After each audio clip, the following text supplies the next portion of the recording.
You are listening to a Clarkesworld Magazine podcast with your host and narrator, Kate Baker. Greetings, Clarkesworld citizens. I hope this podcast finds you extraordinarily well. Welcome to issue 186, March 2020, story number 2. I'm just coming off of what I think was the coronavirus. I had the very similar symptoms as somebody in my household, despite testing negative. Wherever this finds you, I do hope that you are hanging in there, you are healthy, all things considered, and you are warm and safe.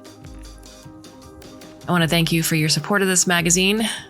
Thank you for going to patreon.com/Clarkesworld, donating $1 or more a month.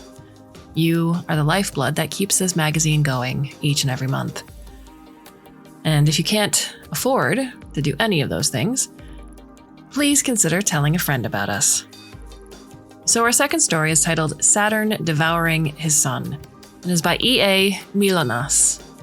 EA Mylonas, who can be found at EAMYLONAS.com, is the author of the upcoming speculative fiction novel The Hush, Inspired Quill 2022. Originally from Athens, Greece, he has spent the last couple of decades tending to loggerhead turtles, baking bread for a Michelin star restaurant, and writing dialogues for video games. An environmental scientist by training, he is an advocate for the climate cause, sustainable living, and anti-corporatism, which inspire his unique brand of literary sci-fi set 20 minutes into the future. He currently resides in Copenhagen, Denmark, on the spot where the city ends and the forest begins. So, my dear listener, I hope that you can sit back, relax, and let me tell you a story. The first time Pa lost an arm was when I was 8. It was his left, amputated at the shoulder when his sleeve got caught in a bandsaw for cutting pig carcasses. The company, of course, got him the prosthetic, like it had done for every single one of its employees who had lost a hand, a foot, an eye on the processing lines. Standard policy. Prosthetics were never the latest or the smoothest looking models. None of the shiny sports models we saw advertised on TV. One size fits all. Still better than anything we could afford. I remember visiting Pa with Danny, 5 years old at that point, and Ma at the town clinic, built and paid for by the company, and seeing him smiling in his bed. He was a barrel-chested Polish man with hair so thick I could get my fingers trapped in it. But it got all shaved off. A wire ran from the elbow of the new arm and entered his skull at the base, which the doctor told us was temporary. Until we get him the wireless, the doctor said while running diagnostics.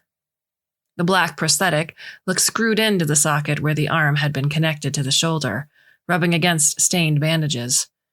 All angles. Danny and I were all quiet when our parents discussed with the doctor. Our attention was on the new left hand clasping and unclasping, Pa's neurons misfiring while they were getting used to it. Danny approached and touched it, without Pa noticing.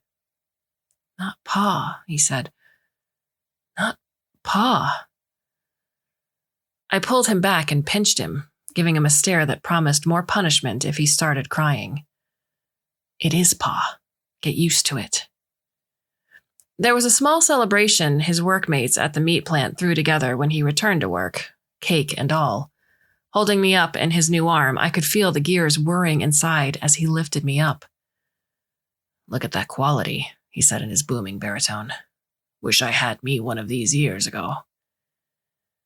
I remember laughing with him, even though I didn't want to, fake laughing because his workmates were staring at us, at me, staring and grinning with a sense of expectation. The arm felt so solid, so heavy, monolithic.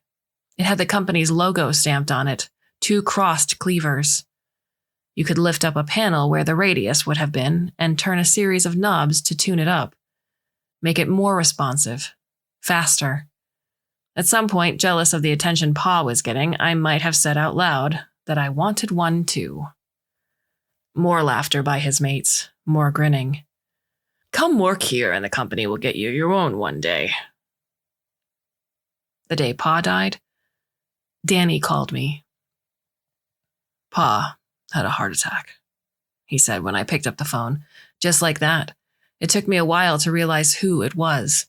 His voice had turned into its own kind of deep rumbling staccato, so close to Pa's, but at the same time all his own. At the sausage packing line, we called the nurse from downstairs. He didn't make it. I listened to him without saying anything, then nodded, as if he could see me. I could hear him breathing, and in the background, the meat plant's rumble. Funerals in 2 days, he said, breaking the silence. Paid for by the company. Would be decent if you could be a part of it. We need to figure out what to do about his things. And the arms. What about the arms? A sigh from the other end. Just come home, Jacob. We'll talk then. There wasn't much else said. No, how are you? No, how's life? 5 years of silence stood between us. I muttered I'd be there, and hung up. Keep going down that road for 10 miles, then take the second left after the power plant, the gas station attendant told me. It gets tricky from there if you're not local. Let me draw it out for you. I nodded my thanks and kept fumbling with my phone. Half of the roads around here didn't even show up on navigation. Never had. But years away from the town had also made me lose my sense of direction. Too embarrassed to tell the attendant I was from the area, I said I was visiting for business, and he, full face of acne, simply stated, You're looking for the meat plant. He sketched out a quick map on the back of a receipt with a large X at the end of a long feeder road, wrote M Plant with block letters over it, made sure I understood his instructions. I thanked him, pocketed the drawing, paid for a couple of burritos I had no intention of eating, and got the rental back on the road. On both sides of the highway, there was nothing but fields of mud, nothing growing out of them except for plastic bottles and greasy napkins and trash in faded colors that could have been anything, flying in the air every time a reefer truck rolled by. Over the horizon, grain silos, hazy with distance, broke the flatness of the land. A whole lot of nothing that trucks sped through on their way to somewhere, anywhere else. Trucks and me. It made me feel lonely being back. Living in a city, crowds and strangers can be a welcoming form of isolation. There is comfort in hiding amongst the masses. There was no hiding out here. The instructions were good, but they didn't matter much. Once I got on the feeder road, I smelled the meat plant, still 10 minutes away. It wasn't entirely unpleasant. I grew up with the wet odor of pig turning into pork filling my nostrils, on my clothes. The word family smelled of the meat plant. Family. Familiar. And then, there it was. Its black carapace, so much like Pa's arms, not reflecting the sun. White spots, seagulls flew in from the river mouth, circling chimney stacks that I knew vented the meat curing rooms. The town nestled around it like toadstools around a mighty oak. The plant got bigger on the windshield, and soon I was driving by the first houses.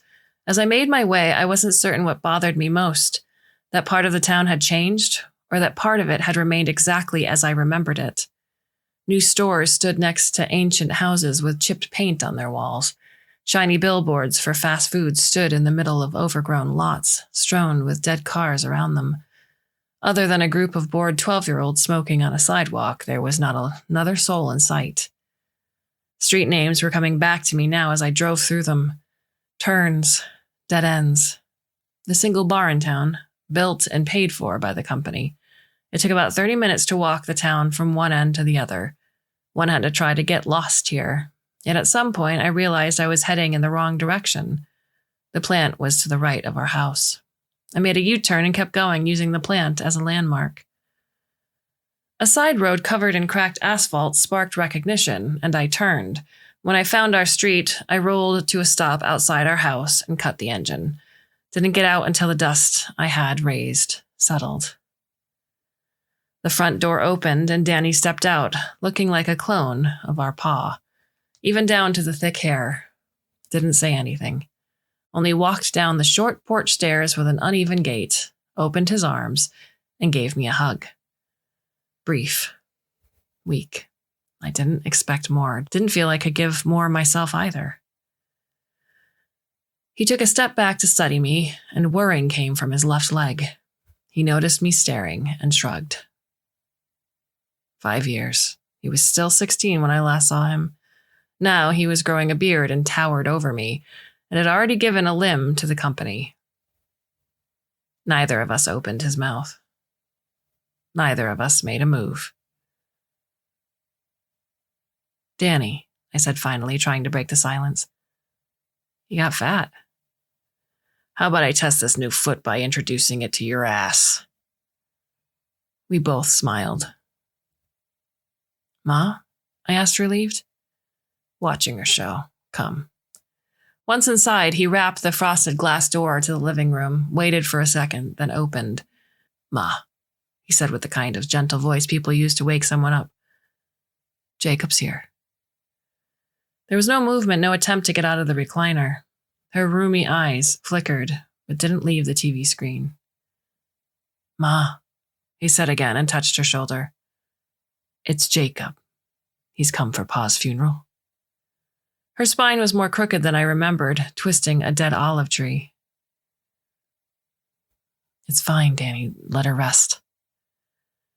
She needs you to repeat things a few times. Gotta be patient is all.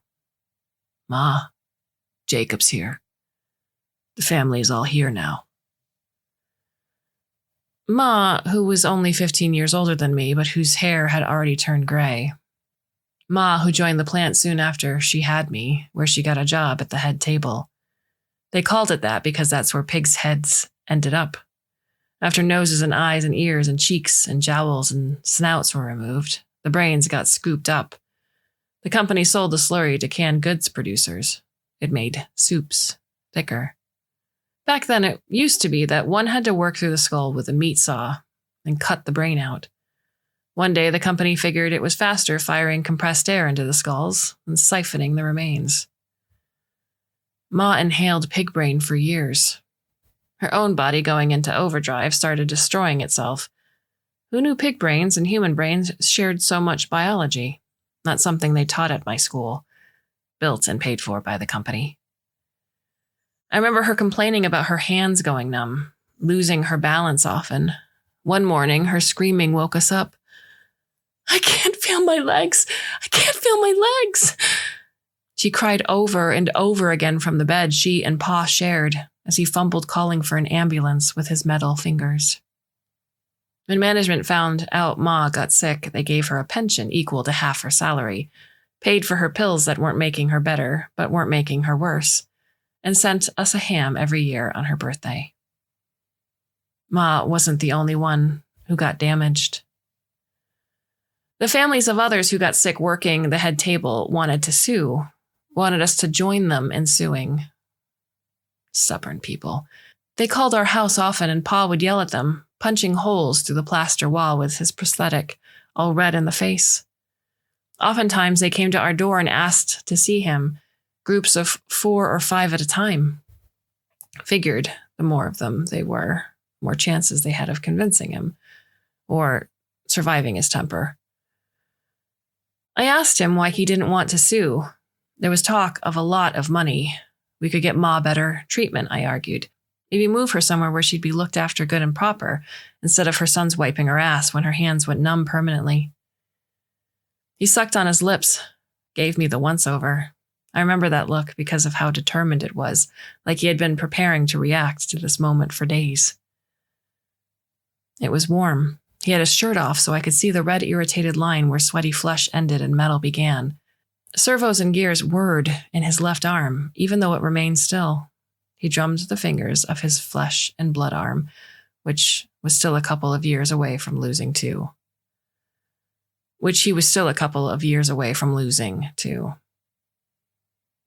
We sue. And then what? What about our lives? His voice was small, tired, nothing like the fire he screamed down the phone, but there was a conviction in it that kept my mouth shut. We lose. We're done from the plant. All of us, you, me. They'll never hire Danny. We win. The plant shuts down. Then what? How about the other families that work there? Did you think about them? He was no longer talking to me, wasn't making an argument to be discussed. He held his prosthetic up. The company gave me this. I'd be a cripple without the company. We have it good, he said. The company will take care of us. They will take care of Ma. The company. The company. We never said its name because there was only ever one company that mattered. In the end, there was a lawsuit. A few people did sue. The next morning, someone sent bricks through their windows. Their kids got beaten up at school. Tires got slashed. From what we read in the town paper, the lawsuit got dropped and the case settled out of court. The plant changed practices, made sure those on the head table wore the right equipment, mask, goggles, rubberized suits that kept all the pig brain out. But by then, Ma could hardly speak anymore. Ma, Danny pressed on. Jacob's here. Hey, Ma. Hey. How are you doing, Ma? She stared up at me, stared through me and through the wall, then turned her eyes back to the screen. Danny nodded at me. I kissed her forehead, and we went to the kitchen. Listen, I said, is Sally's B&B still open? You're staying here. I'll take the couch. No, it's your house, too. Would be good to have you around. Okay. I didn't feel like arguing. Sally's dead, by the way. Cancer. We ate in silence, pork chops and mash. When we finished, he got a bowl of soup and fed Ma, dabbing at her lips when she failed to swallow. When the sun went down, he bathed her, carried her to her bedroom, and came back to the kitchen. We sat at the dining table across each other, staring at the vinyl tablecloth, the only sound coming from Danny's leg, uncertain of where to start. In the end, he sighed and drummed his fingers on the table the way Pa used to do. Hell, I invited you, so I might as well lay down some bridges first, he said. How's your life been? I searched the ceiling for an answer. How's my life been? Did a long run of Beckett last summer. Then a modern version of Medea set in Cuba. We played for 100 people tops, but got good reviews. I met a man who cares for me, I said, and waited to see his reaction. He stared at the ground, his cheeks flushing through the beard. Life is good? Danny scratched his beard. Yeah, well, that's nice. Pity it took Pa dying for you to visit. We both know he didn't want me here. Danny shook his head, dismissive. Could have visited for Ma's sake. Would have done her some good seeing you. She doesn't seem like it, but she's happy you're back. I didn't reply. It was my turn to stare at the ground. Well, Pa's gone now. There's the 3 of us left, Danny went on.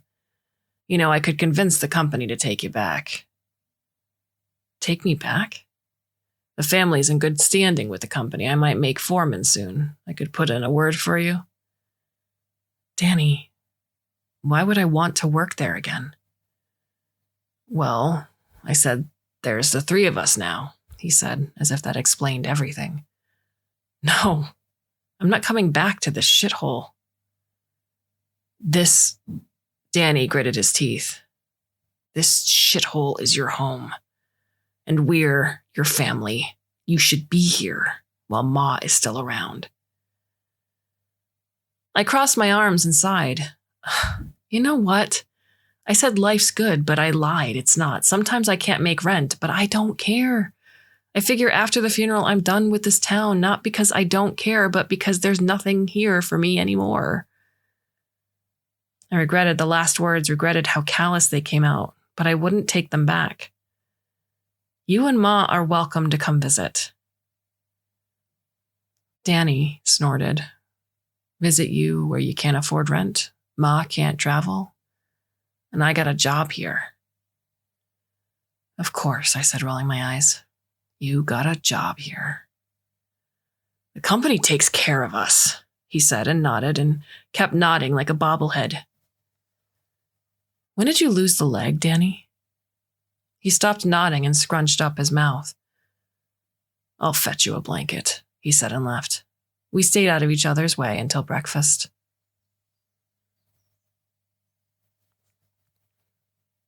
The funeral was short, held at the town's church, built and paid for by the company. A few of Pa's workmates were there, faces I recognized. Danny's girl, who worked at the plant warehouse, a representative from the company that knew us by first name, though neither I or Danny had met him before. The company is sorry for your loss, the representative said to Danny. Please let us know if there's anything we can do for the family. Take your time with the prosthetics. You can return them at your convenience. Danny nodded and thanked him, though there was a darkness that passed across his face at the mention of the arms. I thought I saw Ma react a couple of times. First, as they were about to close the casket, Pa's empty sleeves puffed up with straw to cover the removed arms, making him look like an action figure. The second time was when they lowered him into the ground. She leaned forward both times, fighting against her crooked spine, and I thought I saw her hands tremble. We had Pa's co-workers over for the wake at the house.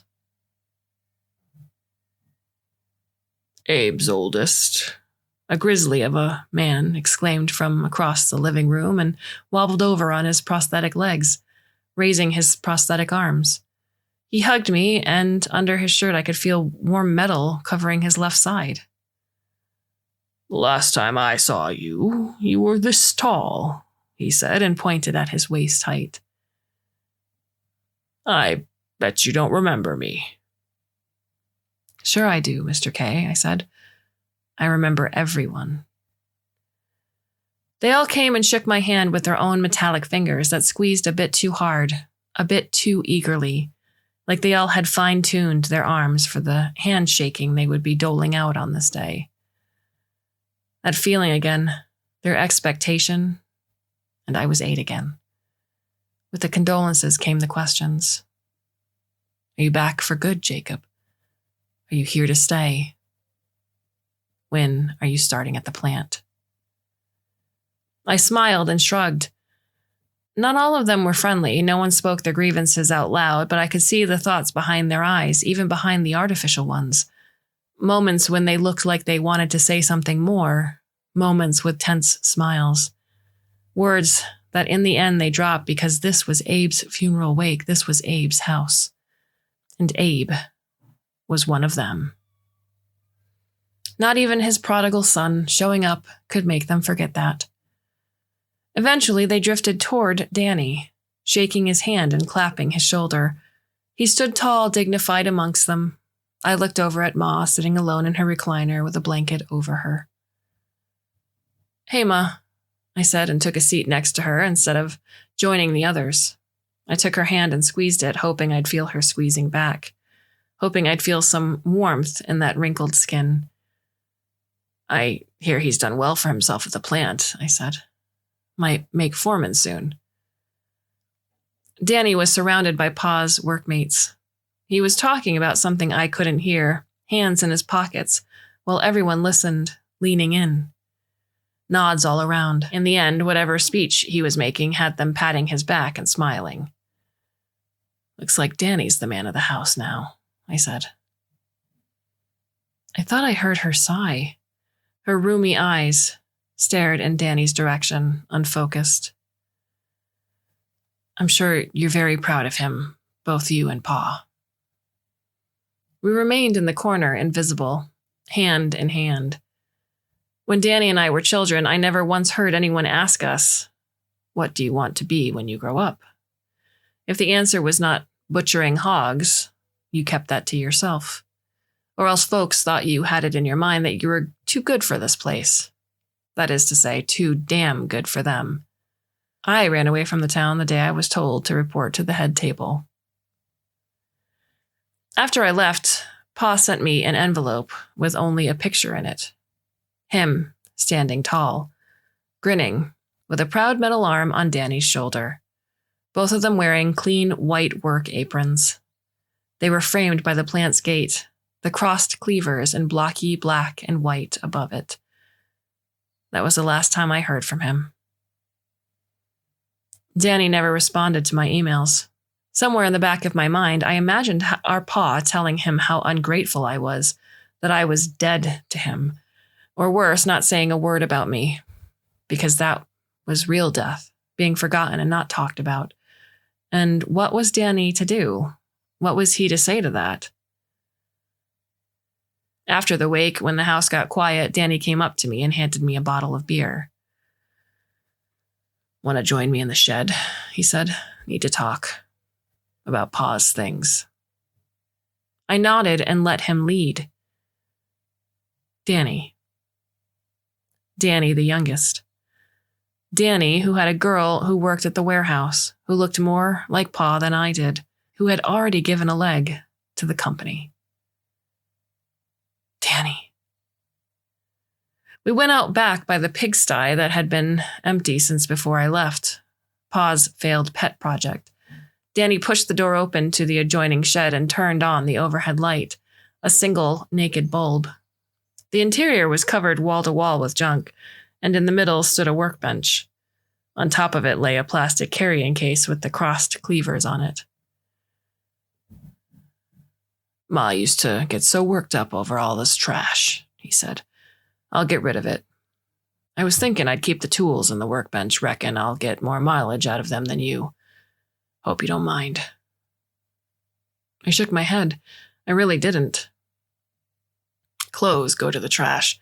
You're welcome to sort through it, though I'm guessing you won't," he said, and paused until I nodded. "We also need to figure out what to do about these," he said, and opened the case. Inside were Pa's metal arms. "You're taking them back soon?" Danny ran his fingers along the arms, tracing the stamped cleavers. "I might. Some other fellow might need them soon." "Then what's there to figure out?" I said, and leaned against the door. He nodded. "You met the man from inventory at the funeral. He was there to check that the arms were removed all nice and proper. I tried to talk him into letting me keep them, just in case," he said, and tapped his leg. "It doesn't feel proper that someone outside the family might be walking around with Pa's arms." But he said no. Pa lost his other arm sanitizing a meat grinder because the prosthetic was too bulky to fit in there. While he was up to his elbow into the grinding plates, the machine somehow got switched on. Somehow. While the nurse was busy stopping the bleeding, another worker took over, removed the minced arm, wiped away the blood, and finished up the sanitizing. Ma was having trouble staying lucid by that point. When we told her the news, she stared at us for long minutes, then asked us to fetch Pa for dinner. Danny and I skipped school that day and visited him at the clinic by ourselves. He wasn't smiling when we saw him. The same doctor, gray now and stooped, was tuning the new arm. Same model as the other, all angles and blackness. Neither of the two men looked at us, didn't answer our questions until it was time to head home. Pa shuffled between us, with a heavy metallic arm on each one of our shoulders. 3 days later, he was back on the processing lines, working faster and harder than before. No need to worry about getting cut anymore. I wondered what happened to his mind after that second time. He never complained about phantom pains and ghost limbs like you read about amputees. Didn't feel odd. But something took over him. He stopped eating, lost weight, and gaps appeared between his flesh and the arms. Infections started bothering him. Summer heat caused the prosthetics to burn and chafe against his flesh. His skin fell off in torn strips, but getting sick didn't stop him from clocking in, same as everyone. "Work is work," he said in his blue-collar way when I asked him why he was doing this to himself. "That's what men do. That's what you'll do when the time comes." At the same time, he started spending more time at the bar, leaving me and Danny to take care of Ma. I guess he wanted to be amongst other plant workers more than us, amongst the people who were glad for their lot in life, even if it meant coming home at 2 a.m. and getting up at dawn to stare at dead pig flesh for 12 hours a day. The drinking made it worse, made it all worse. Lost weight, loose prosthetics, more infections. Danny, do you ever wonder what happened to his arms? I said. What? Danny's eyes went from me to the case in confusion. No, I mean his real arms. Realization came over his face and he sighed. Got thrown away in a dumpster behind the clinic, I reckon. Got eaten by the raccoons. Doesn't it bother you? We could have at least buried them. Jacob, I can't remember Pa without one of these here. You're talking about his real arms. These are his real arms to me, even if he probably got them from some other guy. That moment again when he was 5 came to my memory. Danny touching Pa's new arm. Not Pa. He picked up the left arm and opened the panel. Both the inside and out were spotless. I thought I could see the light reflecting off wax. Danny had taken good care of them. He manipulated the knobs, and the fingers curled and extended in a slow, smooth manner. He took it out of the case and placed it on the workbench, flipped a few switches, then stepped back. First, the little finger rose, then the ring finger, then the others one by one in a wave. Then down again, drumming against the wooden surface. First the little finger, then the rest. Again. It repeated the drumming, filling the silence in the shed, and all I wanted in that moment was for him to put that arm away. I wanted to grab it and hide it somewhere, where it would never move again. Sensing my mood, Danny flipped another switch. The fingers stopped and pulled together into a loose fist. He put the arm back, closed the case, and turned to me. There was an expectation on his face, and I felt the same way as when Pa had lifted me up with his black left hand, showing off his strength, his workmates watching me. You know what? He said and shook his head. I don't feel like giving the arms back. We stood silent, me unable to understand what he was saying, waiting for the punchline. Danny, I started, whatever it is you have in mind, don't. We have never asked the company for anything, only that they let us keep the arms. You'll lose your job.